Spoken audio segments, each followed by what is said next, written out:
Hello. आज हम लोग वैद्युत आवेश के बारे में पढ़ते हैं, समझते हैं वैद्युत आवेश क्या है। तो वैद्युत आवेश पदार्थ का एक ऐसा गुण है जो कुछ मूल कणों पर ही पाया जाता है। वैद्युत आवेश दो प्रकार का होता है, धन वैद्युत आवेश और ऋण वैद्युत आवेश। ठीक है। यदि दो वस्तुओं पर समान आवेश है तो प्रतिकर्षित होंगी वस्तुएं, और यदि विपरीत आवेश है तो वो आकर्षित होती हैं। अब मूल कण हम लोग आगे पढ़ेंगे, तीन होते हैं, इलेक्ट्रॉन, प्रोटॉन और न्यूट्रॉन। ये तीनों मूल कण मिलकर पदार्थ परमाणु बनाते हैं और परमाणु मिलकर पदार्थ का निर्माण करते हैं। तो मूल कण जो इलेक्ट्रॉन है उस पर ऋणात्मक वैद्युत आवेश पाया जाता है और प्रोटॉन पर धनात्मक वैद्युत आवेश पाया जाता है। न्यूट्रॉन एक ऐसा मूल कण है जिस पर कोई वैद्युत आवेश नहीं पाया जाता। जिन पर कोई वैद्युत आवेश नहीं पाया जाता उनको उदासीन कहा जाता है या अनावेशित कहा जाता है। जिन पर वैद्युत आवेश पाया जाता है उनको आवेशित कण कहा जाता है। तो इस प्रकार वैद्युत आवेश दो प्रकार का होता है। अब वैद्युत आवेश का हम लोग मात्रक समझते हैं। वैद्युत आवेश का मात्रक, वैद्युत आवेश का मात्रक कूलाम होता है, जो वैज्ञानिक चार्ल्स ऑगस्टिन कूलाम के नाम पर रखा गया है, क्योंकि इन्होंने ही वैद्युत आवेश की गणना की थी, खोज की थी। यूँ मान सकते हैं कि इस गुण की खोज इन्होंने ही की थी। और ये एसआई यूनिट है, कूलाम वैद्युत आवेश की एसआई यूनिट है। एक कूलाम आवेश कहते किसे हैं, तो एक कूलाम बराबर होता है 1 एम्पियर इंटू 1 सेकेंड। ये लिखा हुआ है 1 एम्पियर इंटू 1 सेकेंड। मतलब ये है कि अगर किसी चालक में, चालक तार मान लीजिए, 1 एम्पियर की धारा 1 सेकेंड तक प्रवाहित की जाए तो जितना आवेश उसमें प्रवाहित होगा एक सिरे से दूसरे सिरे तक, उसको 1 कूलाम कहा जाता है। बस आप अभी इतना ही जानिए। कूलाम, इसके वैद्युत आवेश के और भी मात्रक होते हैं जो नीचे मैंने बताए हुए हैं। अब एक पढ़ते हैं हम लोग आवेश का क्वांटाइजेशन, क्वांटमीकरण। किताब से भी देख लेना, जो एनसीईआरटी की किताब मैंने भेजी है उसमें ग्रुप में, उससे देख लेना। तो क्वांटमीकरण का अर्थ है एक निश्चित मात्रा। जैसे किसी आवेशित वस्तु पर जब आवेश की खोज की गई, मिलिकॉन वैज्ञानिक थे, उन्होंने एक तेल की बूंदों को आवेशित करके वैद्युत क्षेत्र में संतुलित करके आवेश की गणना की, तो उन्होंने पाया कि न्यूनतम आवेश जो किसी आवेशित वस्तु पर होता है वो 1.6 इंटू 10⁻19 कूलाम होता है। इससे कम आवेश किसी वस्तु पर नहीं पाया जाता। तो इसी आवेश को 1.6 इंटू 10⁻19 कूलाम आवेश को ही आवेश का क्वांटीकरण कहते हैं, क्वांटमीकरण कहा जाता है, क्वांटाइजेशन ऑफ चार्ज। अर्थात किसी भी आवेशित वस्तु अगर मिली तो उस पर इसके पूर्ण गुणज ही आवेश होगा, ये लिखा हुआ है। यानी 1.6 इंटू 10⁻19 के गुणज में ही आवेश पाया जाता है, इसके भिन्न के रूप में आवेश नहीं पाया जाता। अब फिर इस न्यूनतम आवेश को, ये जो 1.6 इंटू 10⁻19 कूलाम मान है, इसको मूल आवेश या इलेक्ट्रॉनिक आवेश कहा गया। इसे छोटे ई से लिखा जाता है और इसका मान, इसको ई इज इक्वल इसीलिए लिख देते हैं 1.6 इंटू 10⁻19 कूलाम।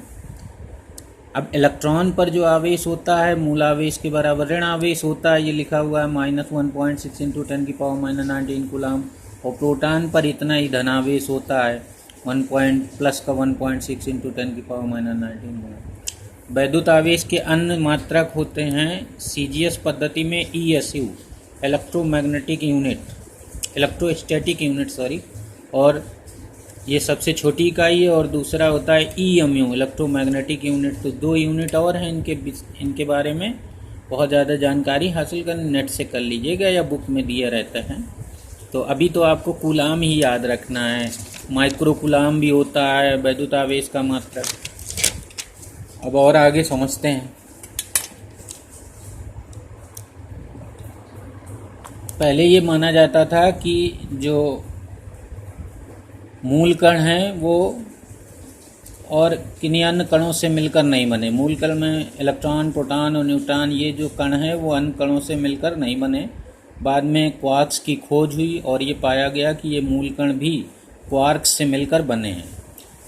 6 क्वार्क्स खोजे गए हैं जिनका नाम है up, down, strange, charm, bottom and top. और इन्हीं से मिलकर इन्हीं के कॉम्बिनेशन से ही इलेक्ट्रॉन, प्रोटॉन, न्यूट्रॉन बने हुए हैं। तो ये क्वार्क्स के बारे में अध्ययन बाद में पढ़ लेना। अब हम लोग और भी वैद्युत आवेश के बारे में और भी दूसरे तरह से समझ सकते हैं। जैसे किताब में बताया गया है कि जब हम विशेष दो वस्तुओं को आपस में रगड़ते हैं तो उन पर भी यही वैद्युत आवेश का गुण आ जाता है। जैसे कि हम लोग यदि कांच की छड़ को रेशम से रगड़ें तो दोनों पर वैद्युत आवेश उत्पन्न हो जाता है। इसी प्रकार अगर हम कांच की छड़ को ऊन से रगड़ें या आबनूस की छड़ को बिल्ली की खाल से रगड़ें तो उन पर भी वैद्युत आवेश आ जाता है। अब यहाँ पर पहले जो रेशम से कांच की छड़ को रगड़ने पर जो उत्पन्न होता है उसको कहते हैं धन वैद्युत आवेश कहा गया, और जो आबनूस की छड़ को बिल्ली की खाल से रगड़ने पर उत्पन्न हुआ उसको ऋणावेश कहा गया। और ये जो दोनों आवेश हैं, क्षणों पर जो आवेश उत्पन्न होते हैं, इन क्षणों को पास में लाने पर आकर्षण या प्रतिकर्षण होता है। उस संबंध में एक वीडियो मैंने डाल रखा है, उसमें उसको समझ लीजिएगा किस तरह से वैद्युत आवेशित वस्तुएं समान आवेश प्रतिकर्षित करते हैं और विपरीत आवेश आकर्षित करते हैं। इसके बाद हम लोग और जब दो वस्तुओं को आपस में रगड़ते हैं तो उनमें जो वैद्युत आवेश उत्पन्न हो जाता है, इस घटना को कहा जाता है विद्युतीकरण। और चूंकि ये घर्षण से उत्पन्न होता है तो इसे घर्षण विद्युत भी कहा जाता है। अब हम लोग इलेक्ट्रॉन सिद्धांत से विद्युतीकरण की व्याख्या समझेंगे कि दो वस्तुओं को आपस में रगड़ने पर किस प्रकार से वैद्युत आवेश पैदा हो जाता है, उन पर उत्पन्न हो जाता है। तो हम लोग ये पढ़ चुके हैं कि सभी पदार्थ, जितने भी पदार्थ हैं, जैसे ये बनाया हुआ है मैंने, सभी पदार्थ परमाणुओं से मिलकर बने होते हैं और परमाणु जो इलेक्ट्रॉन, प्रोटॉन और न्यूट्रॉन से मिलकर बने होते हैं।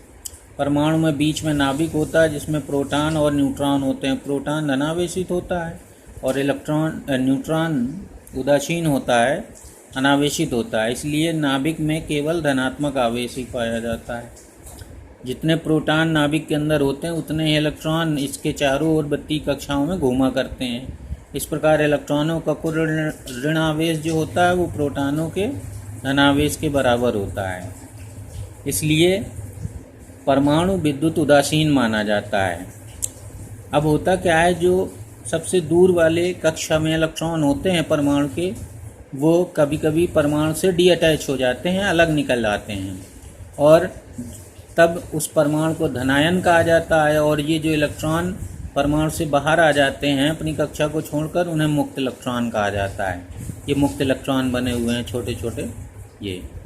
अब ये धनायन इन मुक्त इलेक्ट्रॉनों को अपनी ओर आकर्षित रखता है, इसलिए ये मुक्त इलेक्ट्रॉन पदार्थ से बाहर नहीं जाते, इसी के अंदर इधर उधर ये रिक्त स्थान बना हुआ है, इसमें घूमा करते हैं। इसी प्रकार ये दूसरी वस्तु बनी हुई है। अब दोनों को अगर हम रगड़ते हैं तो किसी एक वस्तु से इलेक्ट्रॉन दूसरी वस्तु में आ जाते हैं। ये निर्भर करता है इनके कार्यफलन पर, जिसको बाद में हम लोग पढ़ेंगे।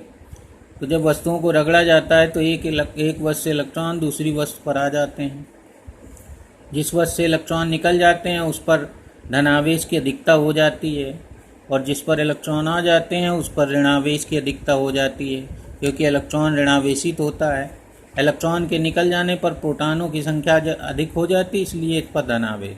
तो ये जो पहली वस्तु है इसमें दिखाया गया है, उसमें एक इलेक्ट्रॉन अगर दूसरी वस्तु पर चला गया है तो पहली वस्तु पर आवेश हो जाएगा Q = +1E, दूसरी पर आवेश हो जाएगा Q = -1E। और अगर n इलेक्ट्रॉनों का स्थानांतरण एक वस्तु से दूसरी वस्तु पर हो जाए तो फिर Q = ±NE होता है आवेश उस पर। इलेक्ट्रॉन निकल जाने पर वस्तु पर Q = +NE आवेश आता है, तो जिससे इलेक्ट्रॉन निकल जाएंगे उस पर +NE का फार्मूला लगाएंगे और जिस पर इलेक्ट्रॉन आ जाएंगे उस पर आवेश ज्ञात करने के लिए हम Q बराबर माइनस एन ई का फार्मूला लगाएंगे। यहाँ पर याद रखना है कि E जो है वो मूल आवेश है, 1.6 × 10⁻⁹ कूलाम रखना है, और n की जगह इलेक्ट्रॉनों की संख्या रखनी है। तो जिससे निकलेंगे उस पर धन आवेश और जिस पर पहुँचेंगे उस पर ऋण आवेश। तो इसको ढंग से सीख लेना और इससे संबंधित सवाल लगा लेना, जो ना आए वो पूछ लेना।